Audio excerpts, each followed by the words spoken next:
За та бүхэн бэлэн бол би ч бас бэлэн. Хэрвээ та одоогийн амьдралдаа 52 настай хөгшин ах байжгаад нэг л өдөр охиныхоо тоглодог охидын тоглоомын 15 настай хорон санаатай баян айлын охин болоод сэрчүүл яах вэ?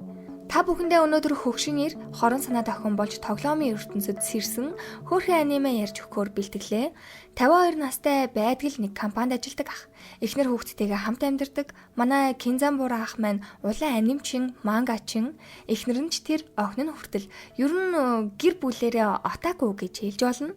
Кинзабура ах бол өдрийнхэн төлөвлөгөө нь яг л ижил, ажилдаа яваад эрүүл мэндэд маш их анхаардаг, ажил дээрээ ч хийх зүйлээ хийгээд амтрахын хоолоо идээд ажлаа тараад одоогийн байгаа энэ амьдралдаа маш их аз жаргалтай, сэтгэл хангалуун байгаагаар манай аниме эхэлнэ. За энэ үед нэг жаахан хүүхэд машины зам руу бөмбөгөө оруулаад яг авах гэхэд машин нэг зурдаас нь ирж байгаа болохоор Кинзабура ах аврах гээд урдуур нь ороход нүд нь харанхуулж сэрдэг. Тэгээд сэрэгт болвол Хинако охиныхоо тоглодог охидын тоглоомын хамгийн хорон санаатай эмэгтэй болох Грейс Ауберний дүрд орчихсон. Ингээд бүх зүйл эхэлнэ. Грейсийн яг үндсэн зан ашин гэвэл маш ууртай, нэлээд чанга хатуу тэглэмтэй 15 настай дээд гүнгийн охин. Ах угаасаа охиныгоо тоглоом тоглоход нь харж исэн болохоор өөрийгөө яг ямар дүрд хаана ирчихсэн байгаагаа ол мэдж байгаа. Ингээд Грейс Ичидийн маш том ахтайм дийлсэн түүний яг энэ тоглоомын гол хийх ёстой зүйл нь энд харагдаж байгаа охиныг хорлох гэсэн үг. Анна Дол маань харц гаралтай хэдиж сурлагаараа маш өндөр оноо авсан болохоор энэ сургуульд орсон. Энэхүү уулзалт дээр бол үндсэн тоглоом дээрээ уг нь муухай үг хэлж Аннаг уйлуулдаг боловч Грейсийн бит орсон ах маань өстой мундаг охин байна. Чамайг ямар их хичээснийг мэджин гэж хэлээд Анна энэ үед сэтгэл нь хөдлөөд уйлчдаг. Хажууд нь байгаа сурагчид бол Грейсийг угаасаа муухай үг хэлжил уйлуулсан гэж бодож байгаа. Угаасаа л Грейсийг аимшигтай ааштай муухай л гэж бодож байгаа учраас Грейсийг гинт ийм сайхан ааш зантай болчихсон байгаад хүүхдүүд байдхай гэрийнх нь үйлчлэгчид хүртэл гайхаад зул бадамлахынхаа өмнө бөгтөг шүү дээ. Арай бид нарыг ажлаас халах жаан болов. Эсвэл би энэ муу хаан болов ч гэж бодно. Кинзабура ах уг нь өөрийгөө муу дүр гэдгээ мэдсээр ээжэл цаанаасаа ийгэлдэг байгаад болдгүй. Аннатай хүртэл сайн найзууд болно. Манай хоёрыг ярилцж яхад Грейсийн багтан сүү тавьсан залуу болох Вилжер ирнэ. Өөрийнх нь сүү залуу гэдгийг мэдж байгаа ч гэсэн нэрийг санахгүй байгаа болохоор Аннагаар арга зэл хэрэглээд хэлүүлчихнэ. Уг нь үндсэн тоглоом дээрээ Грейс Аннаг уйлуулад Анна ганцаараа энэ судал дээр уйлаад сууж яхад нь Вилжер ирж аргадаад энэ хоёрын хайрын драмаас эхэлж Грейс салгах л байсан юм байна лээ л дээ. Хичээл дээрээ хүртэл Грейс муу хүн болох ёстой гэд Аннад багшаарч яхад чимээгүй гэж хэлээд дотроо за одоо л би ста муудлын дүр болчлоо гэж бодсон идэж Анна дотроо ёо Грейс ста ямар хөөрхөн юм бэ? Алдаа дутагдлыг минь хүртэл хэлж өгж гинэ гүнж гэдэл бодоод байдаг за. Грейс хичээл дээр нэг ном руугаа хараад нэг багш руугаа хараад байгааг нь анзаараад Грейс ингэж хичээж ахад би ч гэсэн хичээл гэж бодно Анна. Гэтэл яг үнэндээ ах 52 настай ахтаа холын хараа муу нүд нь маш их өвддөг хол юм харж чаддгүй байсан болохоор залуу хүүхэд байх гал юмаа л гэж бодоод харсан хэргэлтэй. За энд харагдаж байгаа хэдэн залуучууд бол мэдээж сурагчдын зөвлөлийнхэн Вилжер сурагчдын зөвлөлийн дарга зөвлөлн гишүүд болох Аугуст, Ричард, Пьер, Анна болон Грейсийг сурагчдын зөвлөлд авцгаах талаараа ярилцаж байхад цайны цаг болно.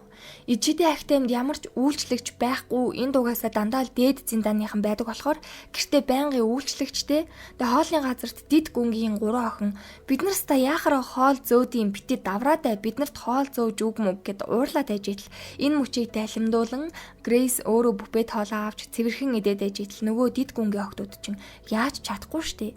Тэгээ дуусныхаа дараа хүртэл аяг тавгаа хураагаад маш амттай хоолойлаа баярлаа гэж хэлэх нь хүртэл өөрийнх нь ертөнцид энгийн үзэгдэл боловч энэ охтын тоглоомын ертөнцид өөрийг нь илүү дэгжин их зантай харагдуулж байгаад нь сэтгэл хангалуун. Грейс Анна хоёр сурагчдын зөвлөлийн өрөөнд ороход л шар хөх, улаан цэнхэр, урт мурт үстэй залуучууд хүлээж авна. Эдгээр залуучууд маань энэ тоглоомын гол дүр. Энэ залуучуудын аль нэгэнд нь Анна Дол дурлаад Грейс салгах учиртай юм л да яг үндсэн тоглоом дээрээ. Тэгээ Грейсээс Аннаг зөвлөлд оруулахад ямар байгаа талаар асуухад нөгөөх нь бол надад бол өстой татгалзах зүйл байхгүй. Учир нь энэ зөвлөлд удам болон сурлага, ёс суртахуун бүгдийг нь хардаг. Анна харц гаралтай ч гэсэн маш өндөр үнэлгээтэй охин гэхийг нөгөө сонсоод ууртай Грейсийг ямар хүл дээрээ босчихсан юм болоо гэж бодоос тээ. Аргагүй л дээ. Гинэт аарцаа нь өөр болчоор шокрын эцтэй. Грэс ууг нь муу талын охин байх гээд ууг нь хичээгээл байгаа хэрнээл цаанаасаа л аав хүн, эцэг хүн өөрөө охинтой болохоор Аннаг улмал хайрлаад сайхан хандаад байдаг. Шидий хичээл орж бүх сурагчид цаваагаа аваад өөрийн тойргоо гаргаад одоогийн хэрэглэгддэг үгийг бичгүүгээр өмнө нь хэрэглэгддэг байсан нууц, хуучин үгийг ханзаар бичиж байж шидэн үйлчилдэг гэхээр нь Грэйс өөрийнхөө бодит ертөнцид хэрэглэдэг үгсээс бичсэн чинь яах аргагүй үйлчлээд болоод байдаг. Тэг үүнийг ангийнх нь нэг бацгаа хараад атаархаад аврах чулуу гаргаж ирээд энэ үеэр Анна шидээ гаргаж байсан болохоор тэр хэдийн зүг рүү дайрахад Грэйс Паус Зогс гэсэн бичиг бичснээр бусдыгаа аварч чадгаа. Грэсийн гэрээ үржлэгчээр дадлага хийж байгаа хөөхөн үнгэн чихтэй сүултээ Розет гэх дүр байдаг. Тэр хөөхнөн чааваас тэл манай эцэгтэй юу нойрд яагаад ийм сайхан хайртай байгаа юм болов? Над чиг дорд гаралтай үнийг ингэж найрсаг хүлээж аваад надтай арай сайхан харьцаж байгаад хүн амьтанд зараад бараг алхаж байгаа болов ухааны бодцсон. Тэгээ эзнээсээ гуйгаад сандарсандаа юм хаглаад унгаарчдаг. Тэгээ тэрнээсээ болоод бүр айгаад Грэс энэ үед Розетийг тайвшруулад зүгээр штэ беби минь хүн болгон л алдна үгүй амьтан ч гэсэн алдна алдаа гаргана штэ гэдэл сүулдэ өөрийнхөө идчихсэн амттангаасаа өгөөд Розет идээд толгой нь 360 эргэжж байгаа юм чинь. Хагалсан үнэт зүйлсээ засуулах гээд энэ хоёр маань эдний мастер дээр очиод засуулна. Ер нь бол Грэс жоохондоо энэ мастер дээрээ байнга очдөг байсан. Тэг хийж байгаа зүйлийг нь хүртэл маш ингээд урамтайгаар хараад суучдаг байсан талаар өмнөх ой санамж нь сануулна. Даанч Грэс маань том болох тусам хариуцлага нь нэмэгдэж мастер дээр очихооч болоод албадуудтайгаа хүртэл тэгж муухай харьцдаг байсан юм лээ. Тийм манай нөгөө сурагчдын зөвлөлийн залуучуудад академийн бүх охтууд нурж унаад ер нь бүгд эднэртэй үерхийг хүсдэг заяа. Тэгээ энэ эд маань ирээдүйд удам чадвараараа шилж сонгогдоод энэ улсыг удирдах хүмүүс л гэсэн үг.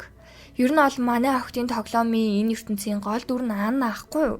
Грэс зөвхөн хорлох үүрэгтэй. Даанч юусоо хорлож чадахгүй ямартай жин эдийн айл нэгтийн жогруулыг хинэн таалагддаг талаар мэдгээд дөрвөн залуу бүгдээр өгсний өнгө нь өөр болохоор тэгээ Аннагаас өсний талаар асуусан чинь үзэсгэлэнтэй өстэй хүн амар гоё санагддаг гэсэн хариулт бол нөгөө залуучуудыг бодоогүй. Ерөөсөө л Грэс самаа хөөрхөн шүү, хайр шүү, өс нь гоё шүү. Яаж ингэж гоё үсээ буржийлгадаг байна л гэж бодсон байт юм да. Анна бол Грэст бүр үнэхээр сайн. Тоглоомын маань хамгийн чухал дүр бол мэдээж Вилжер. Төрсөн цагаасаа эхлээд ирээдүйн хаан болох нь шийдэгдсэн учраас хүн харахад бүгдтэй нийлдэг харьцаж байгаа мөртлөө энэ улсад өөрт нь ашигтай хэрэгтэй хүмүүстэйгээ л илүү холбоо тогтоодог гэж хэлж болно. За одоо шууд Виржлийг Вилг явчихсэ. Тэгэхгүй бол нэг бол Вилжер гээд нэг бол Вилжер гээд буруу хэлээд тахчих байна. Тэгээ Вил болвол уг нь Грэсийн сүйд залуу ч гэсэн энэ хоёр бие биедээ сайн бол биш. Аннаг харц гаралтайч маш онц сурдаг, хүн бүхэнтэй илдэг байдаг дуулууртай гэж боддог. Грэсийг багасаа л бие биенээ мэддэг гүнгээ охин, шидийн өндөр чадвартай, сүүлийн үед ааш зан илүү сайжрж байгаа гэд дотроо бодоод дүгнээд ээж идэг. Грэсийг жоохноос нь л мэддэг байсан огт хайртай байгаагүй. Гэхдээ Вил хинтэн гэрлэхээ өөрийнхөө сэтгэл хөдлөлөөр шийтгүй хамгийн гол нь улсад ашигтай юу, нэмэртэй юу гэсэн хүнийг л сонгоно гэж боддог. Сурагчдын зөвлөлд ороход тодорхой хэмжээний шалгалт өгч байхад Анна нэг тоогоо ойлгохгүй. Грэс маань өмнөх ажилдаа компанид маш их тоо, бичиг цаасны ажил хийдэг байсан болохоор Аннад гяс тоог нь бодож өгөөд жинхэнэ Грэс бол тоондоо бүр 0-ын ногоон тийг заяа. Гинитл бүр маш сайн тоо бодоод ахаар нь Вил гайхаад Грэс банцсандаа би харин санаандгүй номын санд байж байхдаа харц юм зүгээр Аз шүү. Анна л надаас илүү гэхэд Вил бодно штт. Грэс би сохор биш штэ. Би чааг мэдэн штэ. Чи угаасаа хүнд ялагдах дургүй болохоор цаагаараа маш их хичээсэн байна. Би энэ мэдрэмжийг огт авч байгаагүй гэд анх удаа Грэсээс маш их догтлолыг авна. Яг үндэ энэ догтлох мэдрэмжийг уг нь олвол Аннагаас авах хэрэгтэй байхгүй юу тоглоомн дээрээ. Тэгээ сурагчдын зөвлөлийн хамгийн хүчтэй нь хин бэ гэх тулаан болон шилдэг байх магадлалтай нэг нь Аугуст шидээр биеэ хөгжүүлсэн гардан тулаантай гарамгай, нөгөөх нь Ричард олны өмнө үг дуу цөөтөө гэр бүлийнхээ нууц элтийн аргыг өвлсөн элдний мастер. Тулаан ширүүхэн болж дуусаад явж ил Аугустын нуруунд дээр шавж суудсан. Тэгээ харахад амар лаг бак хэрнээ хорхооноос өгтлээ айдаг заа.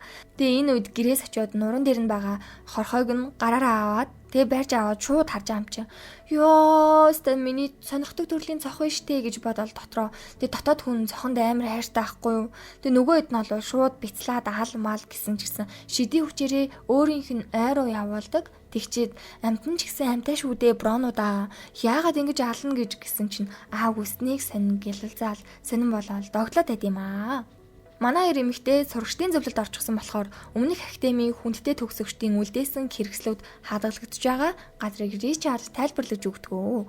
Ричард олонний өмнө баг ярьдгүй мөртлөө энд байгаа сүх мөх хуйг бамбай бүгдийг бүр арай дэндөө сүртэй тайлбарлаад ядчихад хүн сонсоход инээд хүрэхээр Грейс Анна хоёр тоглолоод байгаа мó андаа гшүүн гэсэн байдлаар хараад байдیں۔ Шидэ актемд элсэж орсноос хойш аль хэдийн 1 сарын хугацаа өнгөрчээ. Энэ 1 сар бол Аннагийн хувьд маш аз жаргалтай, сурагчдын зөвлөлд орсон, хамгийн сайн найзтай болсон, мөн сурагчдын зөвлөлд Ламберт болон Виллийн дүү Лукас элсэж орсон. Ламберт Аннад нэг тийм муу, хатуу хандаад байгаа мүү гэмээр нэлээд уурлангуй, уцаарлангуй харьцаад байгааг нь Грейс маш зөвөр буюу Ламберт чамд юусоо дурггүй биш. Та хоёр адилхан харц гаралтай болохоор өрсөлдөгчөө гэж харж байгаа ахгүй юу гэснээ маргааш нь Аннад сампин яаж хэрэглэхийг заагаад өгцөн. Тэгээ Кинзамура ах маань өөрийнхөө амьдралдаа ажил дээрээ энэ байнга сампин хэрэглэдэг байсан болохоор мастраараа хит хидийг хийлгцэн. Тэгээ Анна ч сампингаа сурцсан, Лукас төртөл нэг сампин хийлгцэн. Гэхдээ энэ Виллийн дүүгээ дагаа Лукас нь жоохон юм бийж бүр маш айхтар дүр юм шиг байлээ. Хичээл анх эхлэхэд элсэж байгаа бүх сурагчдад нэг ширхэг өндөг өгөөд тэгээ 1 сарын турш өөрийн дотоод оюун бодлолоод босод зүйлсээр нь тэжээгдэж амьдрах бист буюу хүн бүрт өөрийн зан чанарт нь тохирсон бист буюу одоо янз бүрийн амьтантай болдог байхгүй юу. Тиймээс аль хэдийн 1 сар болсон учраас бүгд бистээ дуудах ёслол эхэлсэн байна. Аннагийн бист бол Фигасус салхины элементтэй маш хөөрхөн морь гарч ирдэг. Тэгээ бүх бист нь тохирдог тохирохгүй элемент гэж байдаг бол гал, ус, салхи, газар гэсэн 4 элементтэй мөн нэг хүний бистэд нэг л элемент багтдаг. Тэгээ яслал олж байхад дээд ангийн ах нар болох Вил, Август хоёр сүртэй гихчин ирээл үргэлжлүүл дүүнрийнхаа бистийг харъя гэдэл. Вилийн бист нь салхины элементтэй Грифон, Августын бист нь галын элементтэй Гаруда. Хоёулаа ховор төрлийн тэгээ шидийн хэмжээнд хүртэл маш ховор гэсэн. За одоо хамгийн гол хэсэг буюу Грейс аав Берни бистээ гаргах ёслол эхэлнэ. Гэхдээ түүний дотор байгаа Кинза ах бол за намайг ямар тоох хүн байх штэ би ч н одоо энэ тоглоомын гол дүр биш. Анна л гол дүрчин юм гэдэл бодод байсан чи яг үндэ бол түүний бистийг харахыг хүсэж байгаа маш олон хүмүүс байгаа. Ингээд өндгөө хагалахад юу гарч ирсэн гэж жижигхэн Грейс жижигхэн хөгшин Кинза буурах гараад ирд юм да. Хүүхдүүд бүр шок, Грейс ч шок. Тэгснээ гинэт нэг хүний гар орж ирснээ нөгөө хоёрыг ч хооронд нь нийлүүлээд дундаас нь нэг талдаа цэнхэр нөгөө талдаа улаан бөмбөлөгтэй галтлуу гараад ирдэг. Багш нь за юу ч гэсэн юу болоод байгааг харахад Грейсийн бист нь гал усны 2 элементтэй заа юу. Тэгээ бист ямар ч агуу хүн байсан нэг л элементтэй байдаг ууг нь. Ингээд шууд дүр салгидоод бодит амьдрал дээр ахыг машин дайруулдаг өдөр нь Хинако охин нь юу ч мэдээгүй октын тоглоомоо тоглоод бистээ сонгох гэд байж тал утсан дуурайад аавыг нь осолд орсон талаар хэлж шууд эмнэлэг рүү явна. Гэтэл Кинзабура осолд орсон нь ямар нэгэн үхлийн аюулгүй. Гэхдээ одоогоор тархинд нь гэмтэлгүй хэрнээ огт цэргүй байгаа л гэсэн мэдээлэл аваад тэгээ охин ч гэсэн зүгээрээ ээжээ аав утгагүй босоод л ирнэ штэ гэж нилээ ээжийнхээ сэтгэл санааг засна. Тэгээ ээж нь эмнэлэг дээр үлдээд Хинако гэртээ ирэхэд телевизэр насаалттай тэгээ гайхаад унтраагаагүй махтаа гэсэн шүүн бодоол тоглоомынхон гараар товчлуурыг нь дарахад ажиллахгүй. Тоглоомын эхлэлийг харахад тоглож гисэн харилцан яриа биш шал өөр харилцан яриа байгааг нь Хинако анзаараад ээждээ хэлээл. Тэгэл яг л аавын гаргадаг зан авч байна гэхэд ээж нь угаасаа отаагүй улаан анимчи манга ч юм болохоор шууд л итгэж үзэхээр шийднэ. Хинако ээжтэйгээ хамт дахиад нөгөө тоглоомыг эхнээс нь эхлээд бист хүртэлх үйл явдлыг харахад яа харахгүй бүр Кинзабурагийн ааш зан байдаг гэдг нь илт. Тэгээ бас жинхэнэ амьдрал дээр хэдхэн цагийн хугацаанд тоглоом дотор бүхэл бүтэн 1 сар байдгийн байна гэдгийг ч мэдэж авна. Гинтэл саяхныг хүртэлх тоглоомоо удирдах болохгүй байсан чинь яг бистээ авах яслалаар Хинако өөрийнхөө гараараа телевиз рүү нэвтрээд охиных нь гар нь Грейс Кинзабура хоёр жижигхэн дүрийг нь нэгтгэж бист гаргаж ирсэн болж таарсан. За тэгэхээр манай Грейсийн бист нь хоёр хүний бодол санаа орсон учраас эртний луу Ancient Dragon гэх луу байсан.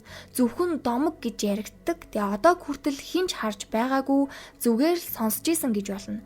За ингээд манай анимийн part 1 дууслаа. Дараагийн part-а үзмээр байгаа бол гоё сэтгэл бичээд subscribe дараад лайка дараарай манайхаа. Цаашид яаж өрнөн гэж бодож ин да.